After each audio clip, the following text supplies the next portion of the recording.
And Japan's economy shrank more than expected in the first quarter. GDP fell an annualized rate of 3.7%, when economists were expecting a drop of only 1.9%. For more, let's speak to Martin Schulz, senior economist at Fujitsu Research Institute in Tokyo. Martin, good morning. Thanks for joining us. Yes, good morning. What do you think the trajectory of growth is from here then?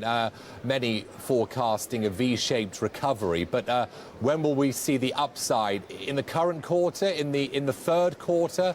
What do you think? Probably not even in the third quarter. What we were really surprised about was that so much of the hit on the economy was already in the data of the first quarter, which was only covering 20 days of aftershock economy. So the really bad news is coming out now with the second quarter, and the third quarter will see a recovery, of course, some rebounding, but the major hit here is on consumer sentiment. This won't go away easily. Yeah, I mean, obviously the government is plowing money into the economy. The Bank of Japan meets today and tomorrow as well.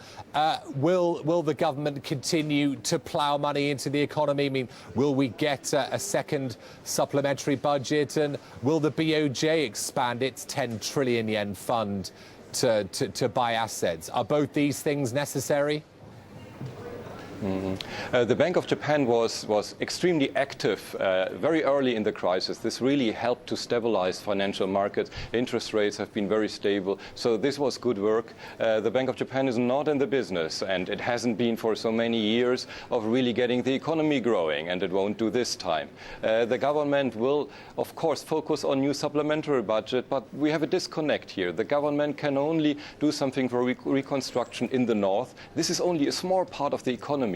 The big hit came from all country consumer spending, all country corporation spending, investment, and this is not going away with government action. I mean, is there a sense that the government's very much behind the curve when it comes to dealing with the nuclear crisis? Well, behind the curve is not really the problem here. The government was trying to get on top of the problem by taking over responsibility from TEPCO, from Tokyo's monopoly utility. That was an important move, and it helped to stabilize the immediate impact. But the problem is such the extent of the crisis, and this goes well beyond what the government can do. What the government would have to show now is a new strategy for future growth, a new strategy for energy, for TEPCO, for the utility, and for technology development, and the government is completely failing on all these accounts. And Martin, once the dust settles, when and if the dust settles, I mean, what's the outlook for the Japanese economy in the mid to long term?